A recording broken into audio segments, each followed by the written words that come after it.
Just a follow-up. This is the third video on this subject, okay, of how the masaajid, the way they're set up, okay, causes their own failure. It causes the failure of the community. It causes harm in the community, okay? And in the first video, I was talking more about, organizational theory, okay? Because that's what my education is in. But now I need to give specific examples so that the understanding can be like concrete. Okay. So back in 2013, okay, so 5 years ago, 5.5 years ago, I began talking to other converts in DFW and in the United States about what was going on in their lives.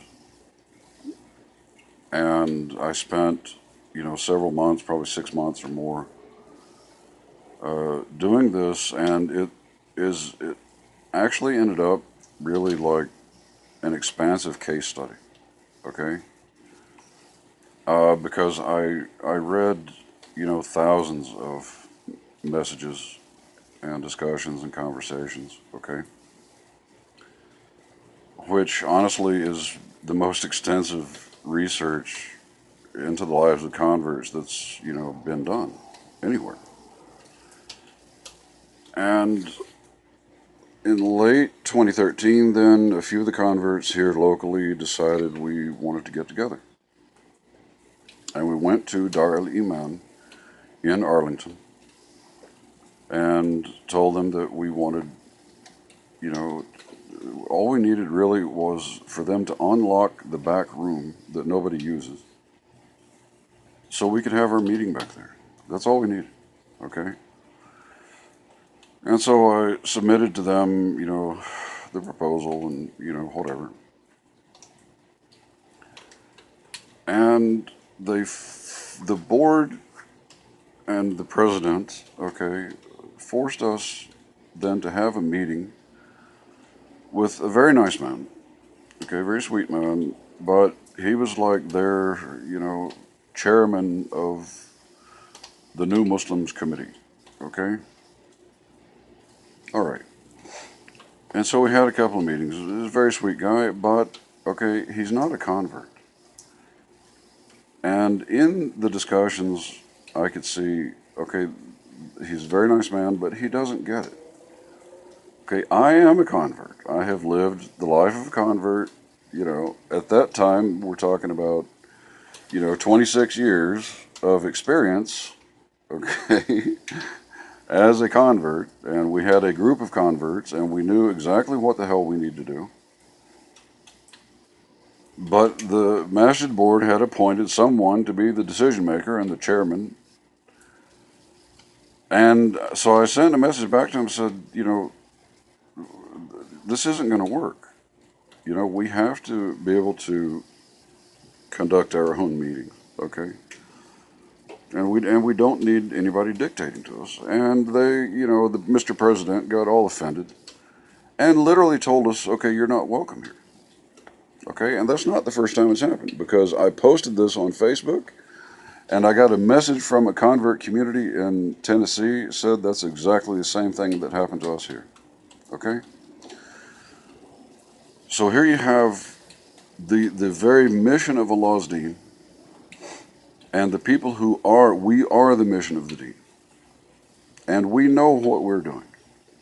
And we have been ignored by the community for decades, trying to have our first meeting in a place that is supposed to be the house of Allah, and we're thrown out by Mr. Board President. Okay, that's how you that's how you piss people off in the community. That's how you fail to serve Allah's deen. And okay, another one. Maybe a year later then, and I was going to Irving Masjid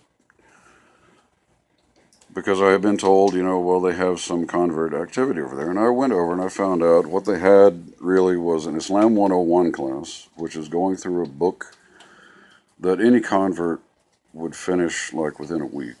okay, but they made like a 3-month ordeal out of it. And then they had something called Sister Circle, and the convert women that I talked to weren't happy with that because, it was just a garbage, gab session or whatever.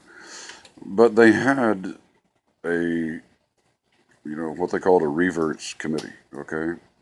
And just to say, okay, most of us don't like being called reverts, okay? We're converts to Allah's deen, okay?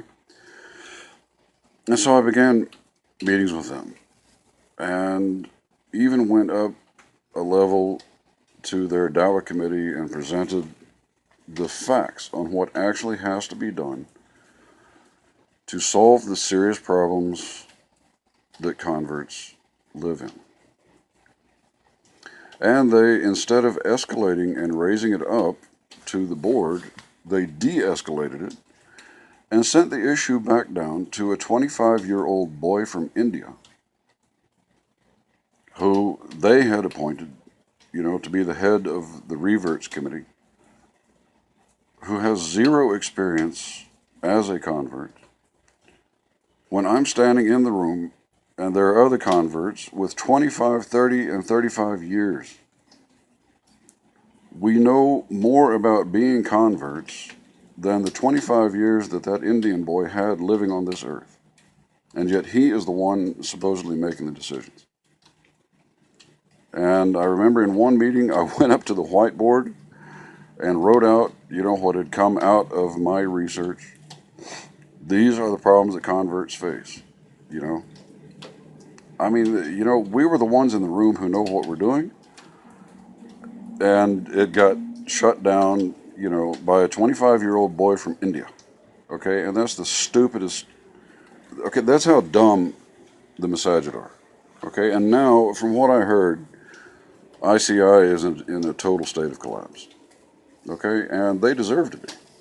Okay, dinosaurs died for a reason. Okay, but think about the serious harm then that this has done to the community. All right, just like the first example I gave of our brother in Arlington who was trying to get something going for the youth over 20 years ago. And the board shut it down, didn't get on board, and so the youth got screwed for 20 years. Okay? Converts, now, I mean, we've already been screwed for 30 and 40 years. But we started presenting the solutions that we had developed. We know what we're doing. We have the qualifications. And we're shut down.